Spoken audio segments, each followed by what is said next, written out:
Hi, I would like to talk about something dear to my heart. What 28 years of teaching architecture taught me, which young lecturers don't know yet. So I think it's good that I could talk about this. I taught architecture for 28 years, and for the first few of those years, I thought it wrong. I used to tell my students, look at the masters. Look at how the great architects design a library and learn from them. For example, a library, one typology. There's one library which, a famous one, an award-winning one. Um, well, definitely Louis Kahn's library. That I told the students about every time the design of a library comes up. A beautiful design, the windows, the way people would study in the light. I had never been there, not once. I never interviewed a single librarian. For all I knew, the roof leaked and the staff hated the counter. We don't know because I haven't been there. What I had in my mind was a preconceived idea, and I was passing my preconceived idea on to students as if it was knowledge. So today I want to share what I actually learned about how students of architecture learn design. If you are a young lecturer or a student, this is the video. This is the video that I wish somebody made for me back in 1991 when I started as a young lecturer.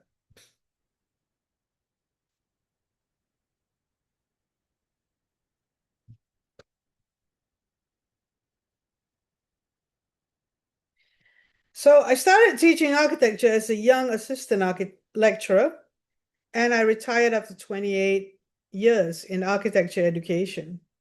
I have been the studio tutor, the design thesis coordinator, the head of department, and these days I podcast about architecture in my podcast, Talk Architecture, and also run my own consultancy. So everything I'm going to tell you, I paid for with time. Well, let's go.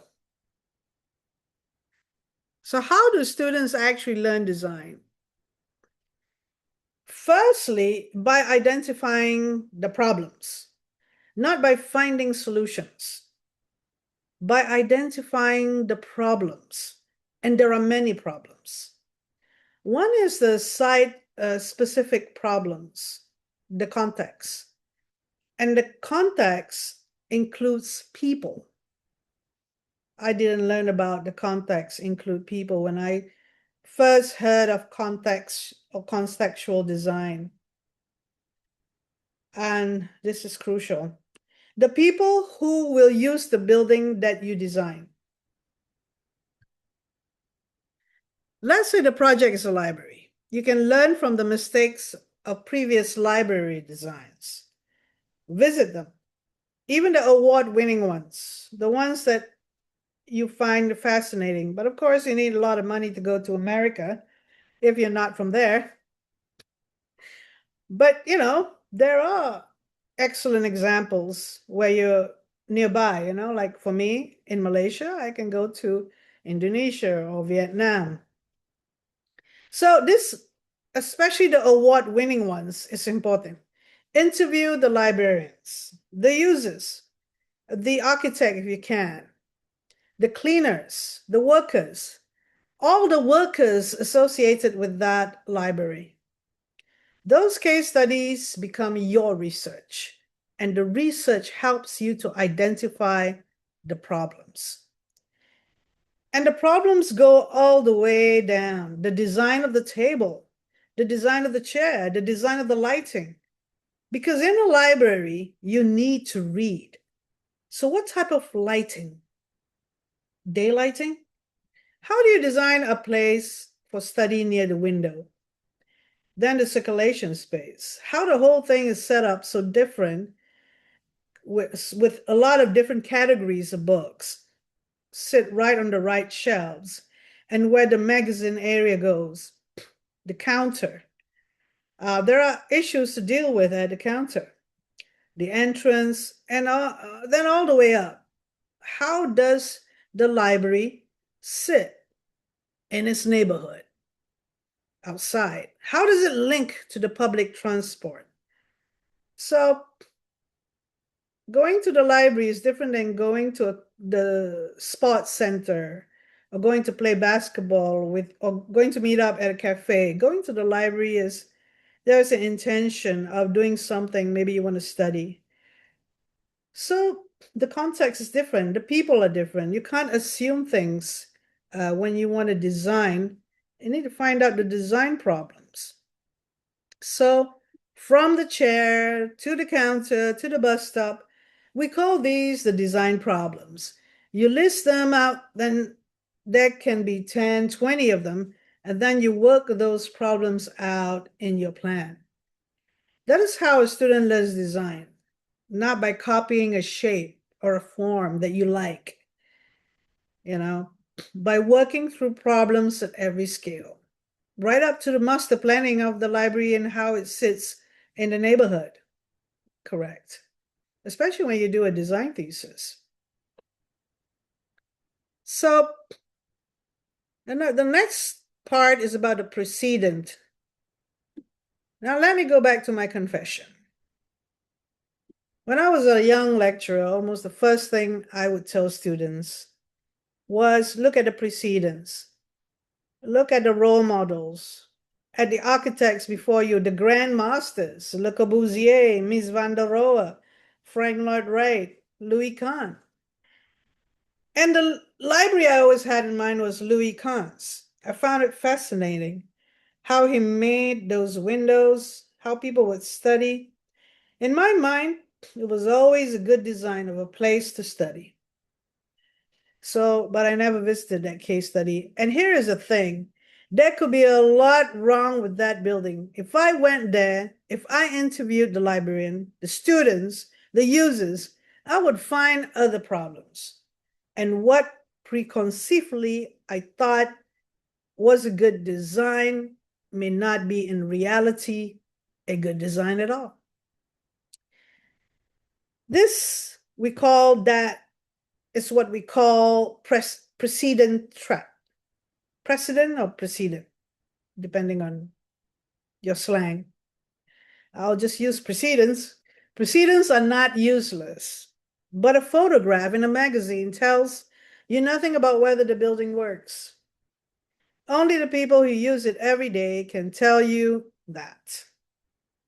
So if you must use a precedent, interrogate it like you would interrogate your own design. So next I want to talk about is why spoon feeding fails.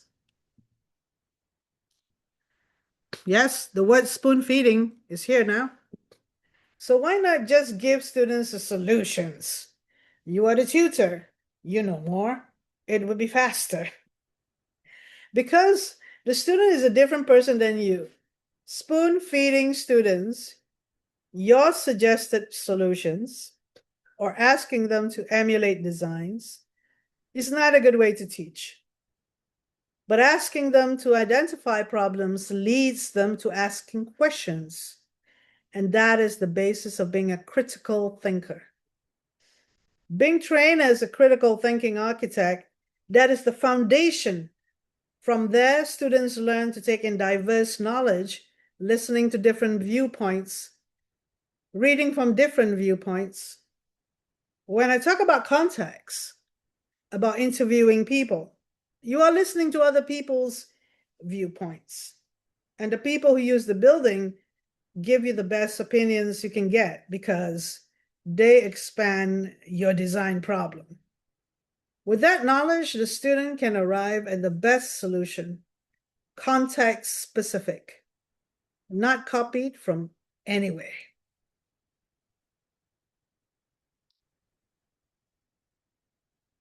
The building that the student designs in your studio will never be built. The critical thinker that you build in your studio lasts 50 years. This is the foundation of architecture, design, studio, in terms of lifelong learning.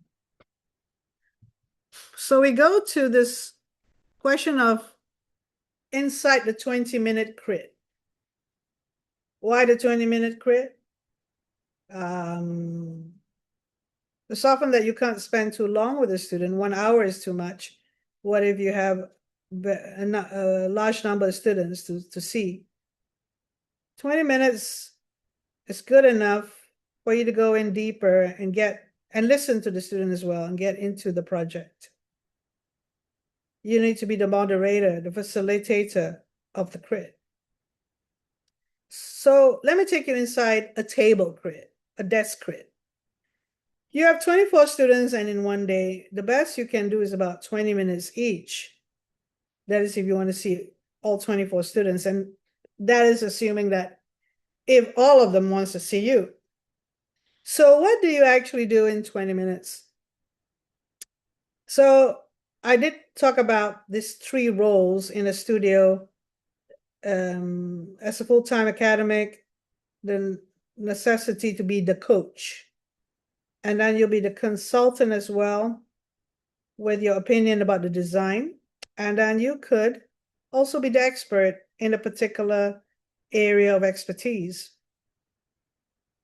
I'm always the coach first when I go into the first time, seeing what's the student, how the student is right now. Maybe they're not ready, or they are ready. What do you think they need at that moment that from that table crit? Consultant and expert mode comes later, after I have listened to what the student has to say, especially. So imagine that here is a student who is not ready.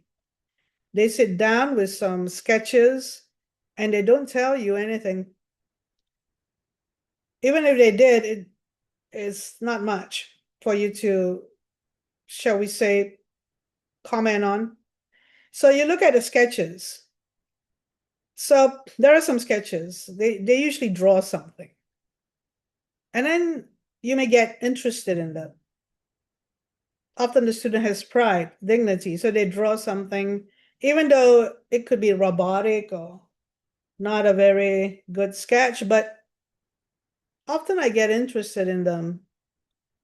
So I try to interpret them. I go on talking about it. It seems like you're not something like this. It seems like you're looking into the entrance, or it seems like you've been reading about this topic, because maybe they write down a title of something that they've been reading, or even if it's nonsensical, but you could actually get them to relate or talk about. You need to talk.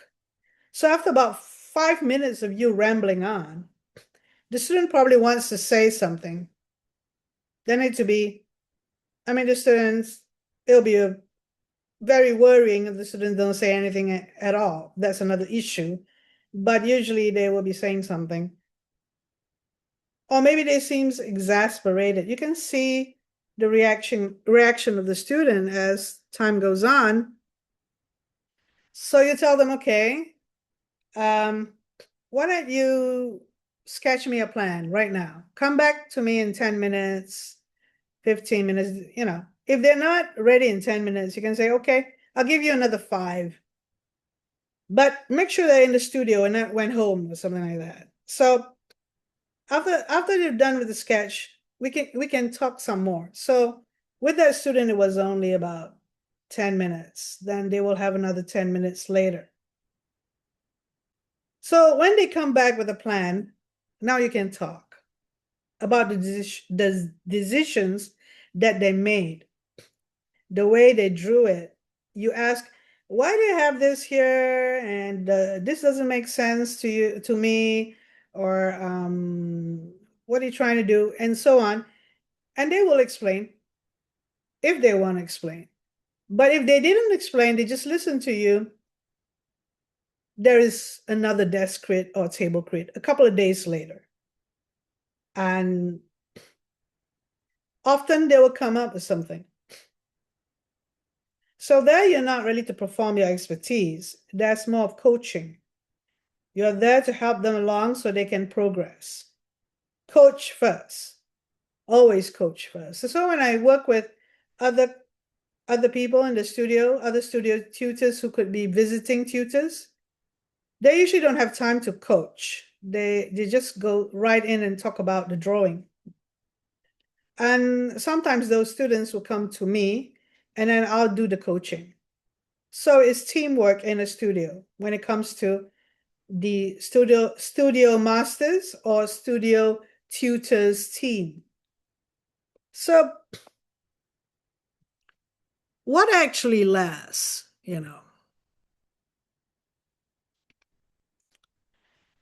Now the last thing, the thing you cannot see when you are a young lecturer standing at the front of your studio, your first studio, the biggest thing that comes out of this journey is the people, students who become your friends, your work colleagues, people working on projects with you decades later. You will meet them, but that connection does not come easily. They need to trust you. They need to see your commitment. Most important, they need to see that you actually care, that they get the right education. You might have hundreds of students at the end of the day. Each and every one is important. So that's why you cannot just give instructions and hope for the best. When they are stuck, you listen and you give suggestions to specific to their problem. Not whitewash it with some general answers. Even with 5 minutes and a group of students, you try to talk to every one of them, find the similarity between their questions and address them all. Sometimes in the context of a group teaching, they all have their own problems. So identify what is similar, and then you can suggest something that is similar to all of their problems. But you need to listen to every one of them. You see, I retired from teaching. But my students from years ago, they are in their 30s now. To be honest, there are some in the 50s as well. But the ones I'm talking is in their 30s. They're confident with families. They're still in my life. Some work with me. That is what lasts, not the syllabus, not the KPIs or key performance indicators that we have to go and validate or justify every year. So is the care that we have for them. That's the most important.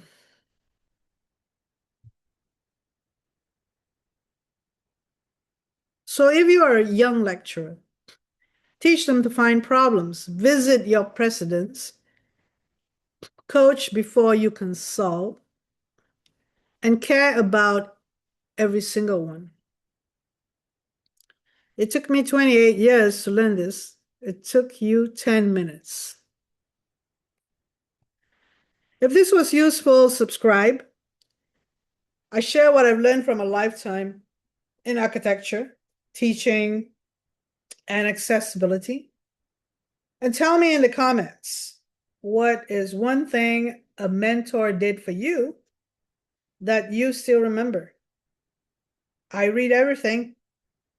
Thank you.